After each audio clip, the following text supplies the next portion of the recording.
nossa nova leitura comentada sobre os Yoga Sutras de Patanjali, que é esse livro aqui, tão bonito e tão especial. Espero que vocês gostem. Com certeza nós vamos poder entrar em contato com uma sabedoria milenar muito profunda dessa cultura. Nós vamos ter vários episódios. Em cada um deles eu vou comentar com vocês alguns pontos, alguns trechos, alguns capítulos, de maneira que nós possamos ir degustando muito bem.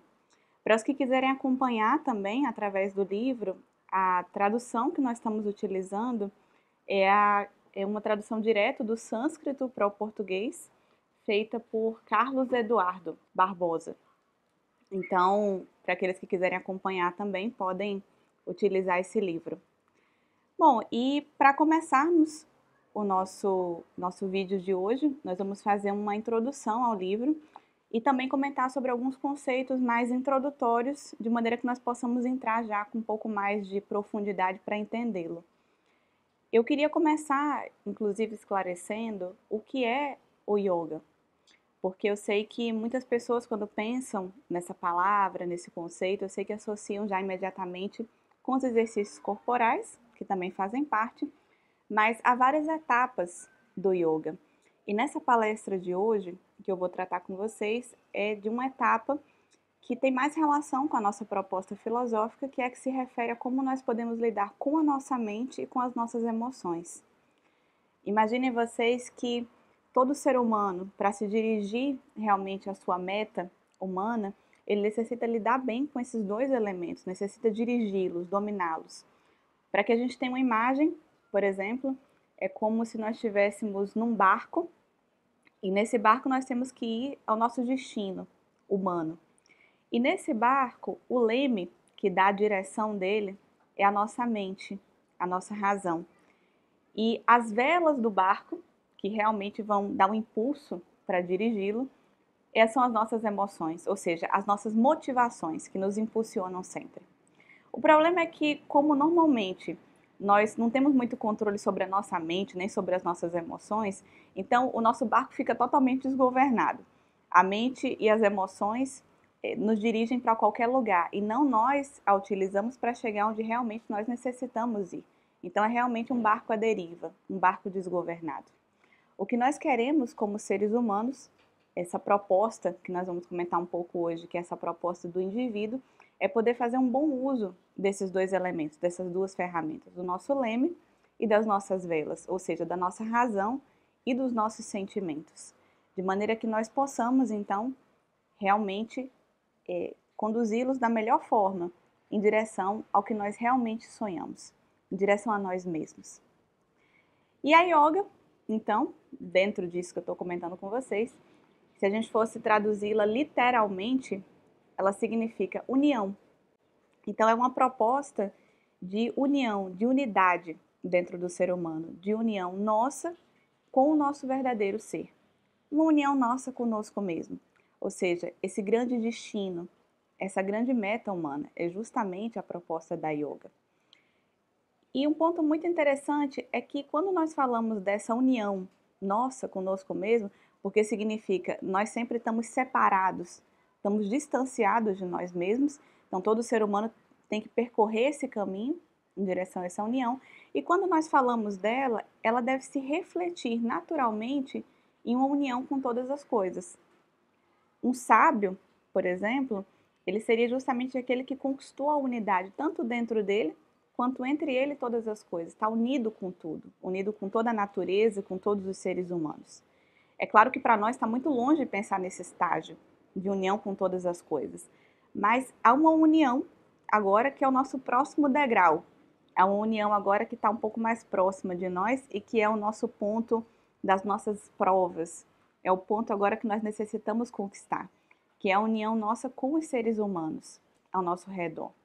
E, inclusive, não com os seres humanos que estão muito longe de nós, não com esses, não, com aqueles que estão agora mais ao nosso alcance, aqueles que estão agora um pouco mais perto. Então, uma pessoa, por exemplo, que ela acha que ela está percorrendo esse caminho em direção a uma espiritualidade humana ou o caminho da própria yoga, e ela sente que cada vez tem menos capacidade de conviver com os demais, menos capacidade de entender uma pessoa, de entender o ser humano, significa que ela está contrária a esse caminho, porque o caminho em direção a nós mesmos, o caminho em direção aos aspectos mais humanos, em direção à sabedoria, à unidade, como nós gostamos de sintetizar, de resumir, significa cada vez mais união, cada vez mais unidade, dentro de nós e fora de nós. E é exatamente essa a proposta da yoga. Nós vamos tratar essas várias orientações, esses vários elementos que vão sendo colocados para nós têm justamente esse objetivo, nos levar a esse ponto, um grau cada vez mais profundo e mais completo de unidade dentro de nós e fora de nós, como reflexo natural disso. Bom, e para que nós possamos entender também esse título, os Yoga Sutras, essa palavra sutras também tem um significado interessante. Ela vem de uma raiz siv, que significa costurar. Então está se referindo a trechos, a orientações para o discípulo, que vão tendo um encadeamento lógico. Então elas são encadeadas umas com as outras, de tal maneira que constrói uma linha, uma costura, ou seja, um único raciocínio, e podem nos levar a uma mesma compreensão. Os Yoga Sutras, então, se tratam exatamente disso, esse conjunto de orientações ao discípulo, que vão levá-lo a uma compreensão mais profunda. Bom, e sobre a origem, então, dos Yoga Sutras, não se sabe também bem ao certo. Na realidade, nós falamos de Patanjali como seu compilador, não como o seu criador, o seu escritor, não. Ele apenas compilou uma tradição que era muito, muito, muito mais antiga do que ele.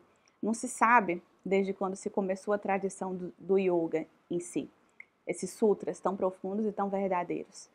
Na verdade, é muito comum que dentro da sabedoria milenar desses povos, as tradições elas sejam transmitidas oralmente muito, muito antes de elas serem escritas. É o mesmo que acontece, por exemplo, dentro da própria Índia, com Mahabharata, com Ramayana, com outros livros tão profundos e tão especiais e tão simbólicos também. É transmitido de mestres a discípulos, e os discípulos eles necessitam memorizar, decorar todos esses sutras, todos esses versos, para que então isso possa estar dentro dele. E é muito mais profundo do que ele tem, então, isso escrito num papel ou em um livro. É daí que vem esse conceito que nós utilizamos, por exemplo, quando a gente fala assim, saber algo de cor. A gente entende como se fosse só uma memória mecânica, né? Só um saber de cor, um memorizar mecanicamente. Mas, na verdade, essa ideia de saber algo de cor, vem saber algo de cor é de coração. Ou seja, está tão interiorizado, tão dentro de nós, que nós sabemos de cor. Agora, isso pode ser, então, melhor integrado. Essa ideia de se escrever como sutras, então, os versos encadeados uns dos outros, é inclusive uma forma de facilitar a memorização dos discípulos, que tinham todos eles, então, de cor. E se diz que só muito, muito tempo depois, quando já se entende que já não se pode confiar mais tanto assim nesses discípulos, já não se pode confiar mais tanto assim nos seres humanos, então é que essas coisas necessitam ser escritas. E Patanjali, então, é considerado esse que compilou, escreveu, para que ele não se perdesse mais e pudesse chegar, então, a um futuro, a uma humanidade, pudesse chegar e se eternizar, apesar de não poder mais ser somente transmitido assim entre mestres e discípulos. Então, graças a ele, sim, nós temos esse conhecimento hoje e podemos entrar um pouquinho para explorar essa grande profundidade da obra. E também, falando um pouco sobre o próprio Patanjali, dele também não sabemos muito. Sabemos um pouquíssimo. Se estima que ele viveu entre 200 a.C. e 400 depois de Cristo. Foi considerado como esse compilador, escritor dos Yoga Sutras, e também se fala de algumas outras obras que também são escritas com o nome dele. Mais duas, na realidade, um tratado sobre medicina e um comentário sobre a gramática em sânscrito de Panini. Então essas são as 3 obras que nós conhecemos com o nome dele. Mas sobre a sua vida exatamente, quem ele foi, não se sabe praticamente nada. Mas existe um mito sobre Patanjali, que eu acho muito interessante e que nos mostra bem, de maneira simbólica, claro, essa ideia de quem ele foi e do que foi a sua obra, do que foram esses Yoga Sutras que nós vamos entrar nas nossas palestras, na nossa leitura comentada. O mito, eu sei que algumas pessoas às vezes têm a impressão de que o mito ele é assim uma mentira que se conta, mas não, o mito ele é uma forma simbólica de se falar sobre uma verdade, sobre uma realidade. Na verdade, talvez os mitos sejam as coisas mais verdadeiras que nós podemos encontrar. Ali tem verdades profundas, mas que estão ocultas, de forma simbólica e de forma que podem falar, então, diretamente para a nossa alma, não só para a nossa razão. Então, vou comentar brevemente com vocês o que se fala, então, sobre esse mito do nascimento de Patanjali, que é muito bonito.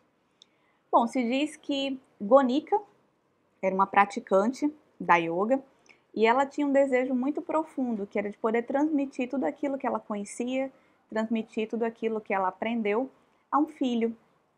Mas ela nunca havia se casado e já estava muito idosa, muito velha já, para pensar em realmente poder ter um filho. Mas ela tinha esse desejo profundo. Então ela orava aos deuses, a Brahma, para que pudesse concedê-la de alguma forma um filho e ela pudesse então transmitir, passar adiante tudo aquilo que ela havia aprendido. Ao mesmo tempo, no mundo dos deuses, o deus serpente, que serve de base a Narayana, o deus Ananta, ele tinha um desejo profundo também de ficar mais forte, porque já não estava conseguindo mais sustentar o deus Narayana. Então foi aí que Narayana disse a ele que ficou muito forte depois que aprendeu a yoga, que trouxe a ele muito poder, muita fortaleza. E ele então ficou realmente com um desejo de poder nascer como um ser humano e aprender sobre os mistérios da yoga. Então Deus Brahma, vendo as duas situações, tanto ao mesmo tempo triste por Gonika, por ela não conseguir ter o seu filho, e ao mesmo tempo olhando para a situação de Ananta, esse deus serpente, o deus que representa a eternidade, que tem essa relação com a serpente, e que jamais iria nascer, e gostaria muito de também aprender sobre a yoga, ele faz o seguinte, ele extrai uma centelha de Ananta, a serpente, e faz com que essa centelha se transforme numa serpente de fogo e caia nas mãos de Gonika, enquanto ela faz as suas orações. E no momento em que ela cai e Gonika abre as mãos, a centelha, que é essa serpente de fogo, ela se transforma num homem, num belo jovem, que já imediatamente se coloca aos pés de Gonika e lhe pede para que lhe seja ensinado sobre o yoga. Então ela dá o nome a ele, que é então seu filho, dá o nome de Patanjali, que significa, vem de Pati, que significa cair, é aquele que caiu do céu. E ao mesmo tempo Anjali, que é o nome dessa posição com as mãos que ela utilizava para fazer as suas orações, pedindo para que pudesse transmitir sobre o yoga a um filho. Então, é muito interessante esse mito, essa maneira como se fala do nascimento de Patanjali, porque mostra para a gente essa união, que ele é a união desses dois elementos. Ele, ao mesmo tempo, é a união dessa sabedoria eterna, que cai do céu, Ananta, a serpente que representa a eternidade. E é a união desse elemento, ao mesmo tempo com essa vontade de transmitir, aqui representado como filhos, mas na realidade aos discípulos, transmitir às futuras gerações esse conhecimento tão profundo sobre esse grande destino e essa grande meta humana. Então esse mito ele traduz exatamente aquilo que é o yoga, essa união entre verdades eternas e essa necessidade de transmitir aos seres humanos para evitar muitos sofrimentos desnecessários. Isso que representa o que é essa doutrina tão bonita e tão profunda. Verdades eternas que nunca ficam velhas, porque sempre estão falando ao coração do ser humano. Bom, e para que possamos entrar também em alguns dos nossos conceitos introdutórios, eu queria antes esclarecer que esse livro, os Yoga Sutras, eles se referem a grandes verdades. Então, as tradições nos falam sobre uma diferença que existe entre grandes mistérios e pequenos mistérios. Os pequenos mistérios, que esses então que nos cabem agora nesse momento, se referem à união entre a nossa personalidade, ou seja, o nosso eu pessoal, naquele que nós somos agora, com o nosso verdadeiro ser, a nossa essência, a nossa origem divina. Esses para nós já são mistérios enormes, mas dentro das tradições eles são chamados dos pequenos mistérios, porque eles são o início dessa caminhada. Já os grandes mistérios, eles se referem à união desse nosso ser ou seja, já conquistado, passado pelos pequenos mistérios. Então, a união entre esse nosso ser e os mistérios do universo, ou seja, a união com Deus, a união com o Pai. Esses são os grandes mistérios. E diz que eles estão associados, então, a um domínio perfeito de todos os nossos veículos da nossa personalidade. O domínio perfeito do corpo, da nossa energia, das nossas emoções, da nossa própria mente. São a esses grandes mistérios, essas grandes verdades que se referem na sua essência a yoga. Mas nós precisamos saber exatamente aquilo que nos cabe nesse momento. Os pequenos mistérios, a nossa união com a nossa essência espiritual, bom, para nós já é algo que nos traz uma realização muito grande. Só para vocês terem uma ideia, Jung, na sua obra, por exemplo, que nós comentamos recentemente em uma outra palestra, ele chega simplesmente nessa chave dos pequenos mistérios. A união nossa com o nosso ser, que é o que nós chamamos de indivíduo. Chegar ao indivíduo já é um grau de realização muito, muito pleno. Então isso é muito importante, entender isso, essa estrutura é muito importante, para que nós possamos sim sonhar com os grandes mistérios, nos motivar por esses grandes mistérios, mas ao mesmo tempo sem tirar os nossos pés no chão, porque para chegar aos grandes, nós precisamos primeiro chegar próximos, encontrar, realmente pisar nos pequenos mistérios.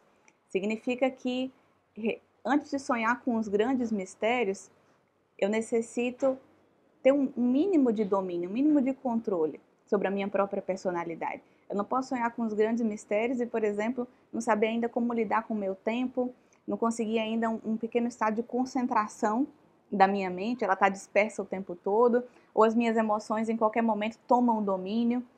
Não, eu necessito então primeiro conquistar esses pequenos mistérios para chegar então aos grandes. Então é muito importante saber disso, porque nos Yoga Sutras eles estão falando de grandes discípulos, esses que já passaram pelos pequenos mistérios.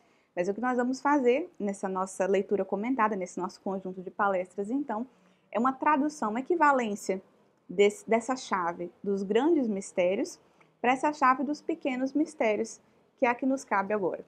Então, vamos fazer uma pequena tradução, uma interpretação, utilizando essa chave dos pequenos mistérios, para que nós possamos falar sobre esses nossos próximos passos e, ao mesmo tempo, sonhando com um dia chegar a esses grandes passos, a esses grandes mistérios.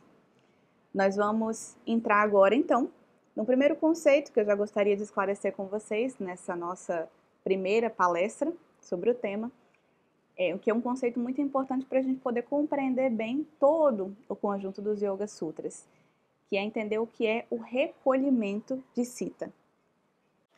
Citta, ela é traduzida como mente, mas que pode ser interpretado, entendido melhor, se a gente traduz mente como essa nossa consciência, uma linguagem que nós estamos mais acostumados a lidar.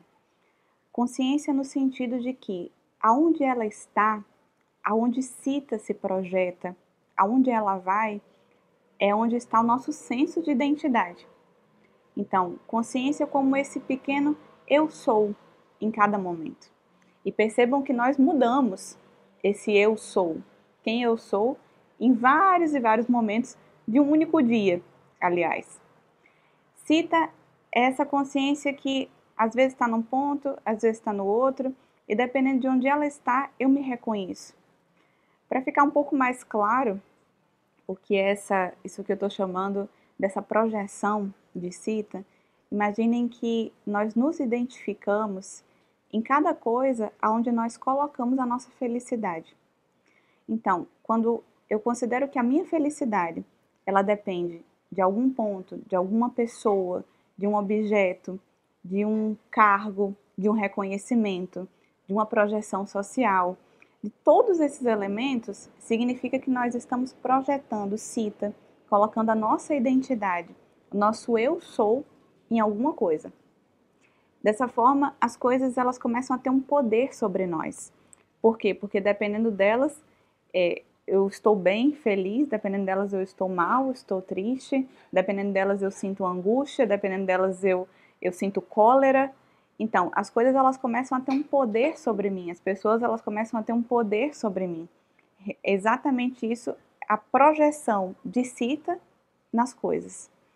E esse é o grande problema. É o que tira a nossa própria vontade. Então, a nossa felicidade, ela passa a não depender de nós mesmos, ela passa a depender do nosso entorno. Só para que a gente possa ter uma imagem do que isso é, vamos considerar didaticamente que essas várias projeções de Sita nas coisas, a gente poderia ver através dessa imagem, por exemplo, como essas pequenas bolinhas, esses pequenos círculos, que nós vamos chamar didaticamente dos nossos pequenos eus. Todos nós temos milhares de pequenos eus. Sempre que nós projetamos, então, a nossa identidade, a nossa felicidade em algo. E percebam também que há um eu central, que nós podemos chamar do Sita verdadeiro, o eu verdadeiro, esse que nós realmente somos, mas com o qual nós nos identificamos muito pouco. Nós normalmente geramos mais essa projeção de Sita, essa busca pela felicidade nas coisas, dependendo nas coisas. E é aí que nós podemos falar dessa relação que surge do desejo. O desejo ele seria isso, exatamente uma confusão de Sita, de quem é ela mesma. Uma confusão de Sita de onde está a sua felicidade, a sua realização, a sua verdadeira plenitude, que está nela mesma, ou seja, que está nesse centro, nesse eu verdadeiro. É como se Sita, ela olhasse para as coisas e ela se confundisse nas coisas, achasse que ela vai encontrar ela mesma lá. Nós fazemos isso. Então, confunde. Eu acho que eu vou encontrar a mim mesma e a minha felicidade no carro, na casa, na pessoa, no reconhecimento, na minha projeção social, em ser aceito pelos demais. Então é uma confusão de onde está a mim mesma. Sita olha para as coisas, se confunde, então ela se lança até as coisas. Isso que é Sita quando está espalhada em todas as coisas. Essa relação de desejo que todos nós geramos o tempo todo, nosso Sita está muito espalhada, significa, só para vocês terem uma imagem, eu gosto de pensar como se fosse, por exemplo, um cavalo, quando a gente coloca assim uma vara na cabeça do cavalo e a vara tem um fiozinho, pendurado nesse fiozinho tá uma cenoura. E o cavalo, então, com a cenoura pendurada aqui na frente dele, né? Ele tá sempre andando, porque ele quer, logicamente, pegar a cenoura. Só que quanto mais ele anda, mais a cenoura se distancia, porque ela tá exatamente presa nele mesmo.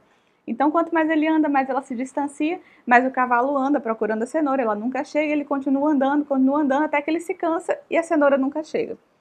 É mais ou menos isso que acontece conosco em relação aos nossos desejos também. É exatamente isso. Nós colocamos a nossa felicidade, projetamos a nós mesmos. Sita se confunde em algo. Então nós caminhamos em direção a isso, buscando aí a nossa felicidade, a nossa realização. O problema é que quando esse elemento é conquistado, nós sentimos assim, está faltando alguma coisa. Isso não preenche, não realiza, não completa. Então é como se a cenoura ficasse um pouquinho mais distante. Então agora eu preciso de outra coisa. Vou procurar minha felicidade, a minha plenitude, a minha realização em outros elementos. Aí caminha. Quando chega tem a mesma sensação, bom, não estou completo ainda, parece que não encontrou, não chegou. Então parece que a cenoura ficou um pouquinho mais distante. E assim a gente vai, às vezes a vida toda, é como se fosse o cavalo que está sempre procurando então essa cenoura. Ou seja, na verdade, a gente complica muito. Poderia ser bem mais simples encontrar esse elemento. Nós não precisamos das coisas para sentir a realização e a plenitude que está em nós mesmos. Nós não precisamos das coisas porque Sita precisaria simplesmente se identificar e procurar quem ela é, olhando para esse centro, para esse si mesmo. Esse centro do ser humano, isso que nós chamamos da essência do ser humano, nós poderíamos sintetizar e explicá-lo como a bondade. Vocês podem perceber que todos nós reconhecemos naturalmente que a bondade é o elemento que nos identifica como seres humanos. Tanto que, inconscientemente mesmo, quando nós vemos uma atitude assim de maldade de uma pessoa, a primeira impressão que nós temos é assim, bom, esse aí não é um ser humano. Porque nós associamos diretamente a bondade com o ser humano. Então é exatamente esse ponto, esse elemento da bondade que deveria se revelar, desabrochar através de nós. E para isso Sita precisaria se identificar com esse ponto, esse centro dentro de nós. Em outras palavras, nós só precisaríamos ser quem somos. E dessa bondade, desse ser quem somos, de cada vez mais revelar esse quem realmente nós somos, esse eu mesmo, então é que nós encontramos essa plenitude, essa realização. Disso que os nossos Yoga Sutras estão tratando. Esse recolhimento de Sita, ou seja, ela para de se identificar com as coisas fora dela e ela se recolhe de tal maneira que ela chega ao centro, a ela mesma, e aí encontra a sua plenitude e a sua realização. É muito bonito esse elemento. É como a gente imaginar que Sita é esse grande sol. Ela vai chegar, aliás, a esse grande sol que tem dentro de nós. Esse sol que pode iluminar todos esses eus, pode iluminar todas essas coisas e integrá-las. Nós não queremos excluir esses eus, nós queremos integrá-los e dar um sentido profundo a cada um deles. De maneira que, é isso que nós vamos falar um pouco através dos nossos sutras, de maneira que não são mais eles que tomam as decisões, mas eles são considerados por esse centro na tomada das nossas decisões. As pessoas são consideradas, os objetos são considerados, as necessidades da vida são considerados, mas eles não são esses núcleos independentes que puxam a força das nossas decisões, que é o que acontece então conosco nesse momento. Esse recolhimento de Sita é a ideia do indivíduo que nós tanto falamos. Uma pessoa que chegou a isso, a essa mesma ideia, como eu comentei com vocês já em um outro tema, foi Jung. E ele falava que esse indivíduo, então, chegar a ele, na nossa linguagem dos Yoga Sutras, fazer esse recolhimento de Sita, é uma das coisas mais difíceis que nós podemos fazer. E que é mais fácil, Jung dizia isso, é mais fácil um ser humano chegar sozinho, se ele tiver que fazer isso sozinho, ele chegar só, da Terra à Lua, ou seja, sozinho, sem nenhuma tradição, sem nenhuma cultura, ele ter que inventar tudo, inventar o foguete, inventar uma forma de ir até o espaço, e descobrir todas as leis sozinho, do zero, do que um ser humano sozinho encontrar aquilo que dentro dele é o indivíduo. Ou seja, ele sozinho gerar esse recolhimento de Sita até o seu centro. Porque a dificuldade é enorme para que ele possa reconhecer nesses vários eus que tem dentro dele, aquele que é o verdadeiro, aquele que é o central. Por isso que ele dizia que o indivíduo, então, ele é um produto de uma cultura. O indivíduo é um ser cultural, que significa, é muito difícil para nós acharmos ele sozinho. Nós precisamos de uma cultura, uma tradição, que nos dê uma base, então, para caminhar em direção a esse indivíduo, realmente. Os Yoga Sutras são exatamente isso, uma dessas tradições, uma dessas bases, que vai nos ensinar a reconhecer o Sita verdadeiro, vai nos ensinar a reconhecer esse centro dentro de nós, para que nós possamos, então, ir fazendo esse recolhimento que nós estávamos comentando, encontrar esse verdadeiro eu e revelá-lo através da vida, buscando não mais projetar nossa felicidade naquilo que está fora, espalhar a Sita, mas naquilo que está dentro, recolhendo, então. Hoje, atualmente, nós somos um eu confuso. Temos vários eus dentro de nós. Então, na verdade, o nosso Sita está espalhado. O que nós queremos é uma forma de vida totalmente diferente de uma pessoa que não está buscando isso, logicamente, uma forma de vida que possa ir buscando desapegar desses vários eus. Se nós queremos realmente essa proposta séria de chegar ao indivíduo, nós temos que ter também uma forma de vida diferente que busque esses elementos. Aí é que estão, então, toda a profundidade e o valor desses sutras que nós vamos estudar. Imaginem que, só para a gente ter uma imagem bonita do que é esse processo dentro de nós, imaginem que da mesma forma como se fala que Deus faz com o universo, ou seja, ele cria tudo a partir dele, expande, espalha o divino. Deus se espalha em todas as coisas e depois o universo tem um processo de recolher. Agora tem que recolher tudo novamente até esse ponto, esse grande mistério, esse grande enigma. Então se diz que dessa mesma forma, então, é o que nós fazemos com a nossa vida, com a nossa consciência. O verdadeiro eu, ele se espalha em todas as coisas. Sita se espalha e cria esses vários objetos de desejo. E agora a nossa etapa de evolução é justamente recolher, assim como Deus faz com o universo, recolher, voltar a um ponto, a um centro. Essa proposta nossa de indivíduo. Bom, o que eu gosto muito de pensar é que essa proposta, essa ideia da yoga, então é para quem busca realmente ter uma vontade profunda de libertação. O que nós queremos, na verdade, é isso. Tem muitas coisas que nos dominam, que são esses eus onde cita se projeta. A grande motivação da yoga é a libertação. Queremos ser nós mesmos, sem estar dependentes, sem estarmos sendo aprisionados por esses vários eus dentro de nós. E para isso, sim, uma forma de vida diferente, para nos libertarmos desses elementos. Então, é exatamente sobre isso que vamos tratar a partir dos nossos próximos capítulos, dos nossos próximos episódios, nos nossos primeiros sutras, na semana que vem. Então, muito obrigada a todos, espero que vocês continuem assistindo, porque tem realmente muitas riquezas, muitos elementos maravilhosos, muitos tesouros que nós vamos encontrar dentro desse nosso estudo. Obrigada!